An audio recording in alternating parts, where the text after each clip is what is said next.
I started playing drums when I was 15.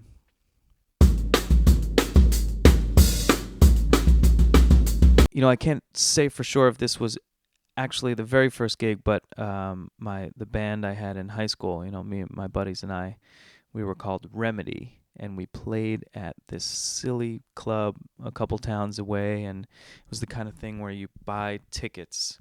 You have to buy all the tickets, and then you try to sell them to your friends to make the money back, and it was great. That feeling of like filling the room with your friends and getting to play original music is a really empowering feeling.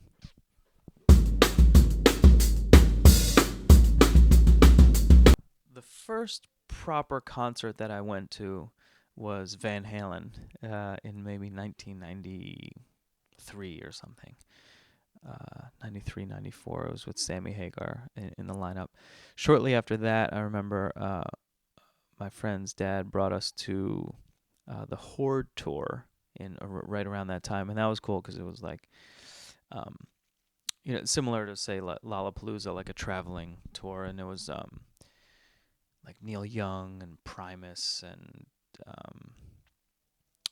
clearly I don't remember anyone else on the bill, but it was an outdoor amphitheater, and it started absolutely pouring, and everyone like rushed towards the stage to get under the anyway.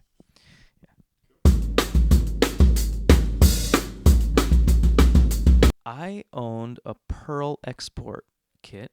It's kind of their beginner line in wine red. I remember it fondly.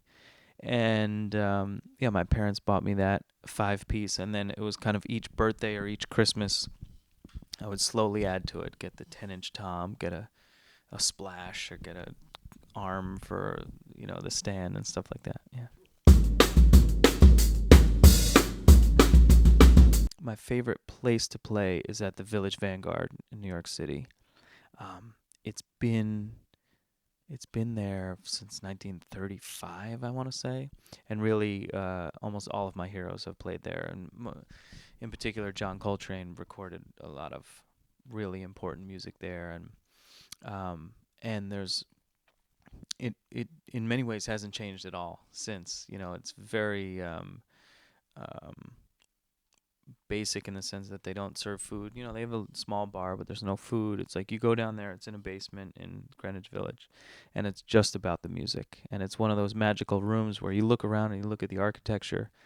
It shouldn't sound good. There's no reason that I can think of why it sounds so good, but it does, and it has some magic in there.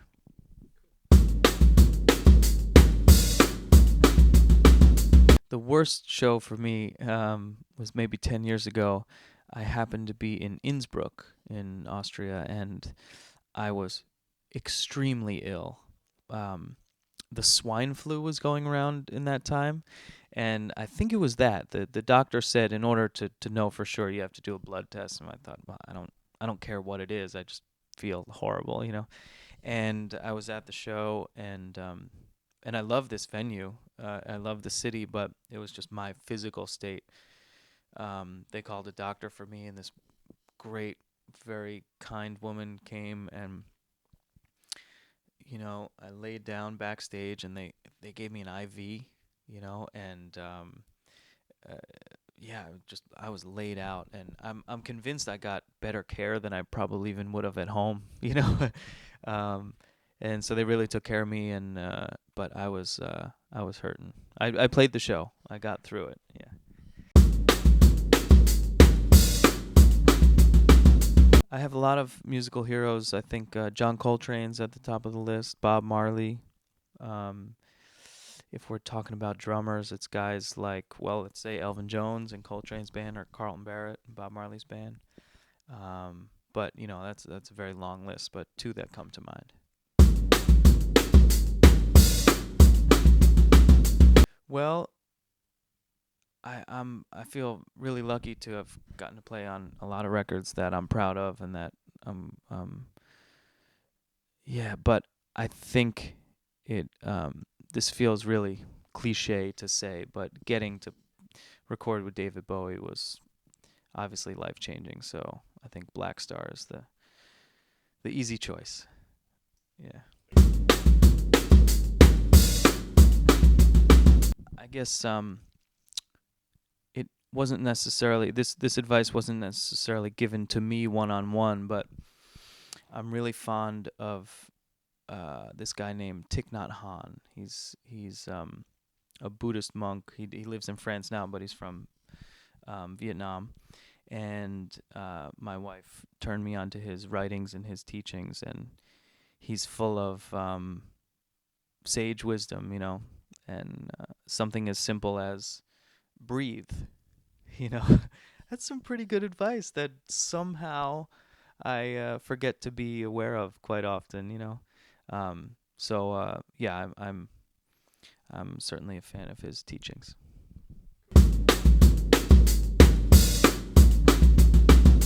Breathe.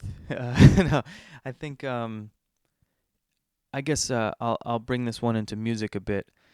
Uh, Hands down, the best advice I could give someone is just play with other people as much as possible. It goes without saying that we all need to practice and you know get proficient on our instrument, but for me, speaking from my own experience, it wasn't until I started playing with other people that I really started to grow, and that's also when I really fell in love with music and realized that's what I wanted to do with my life. So, practicing, we need to do it, but it can also be a bit of a trap. It isn't until you get out there and really deal with other people and learn how to listen and make music together that that's when it becomes very special.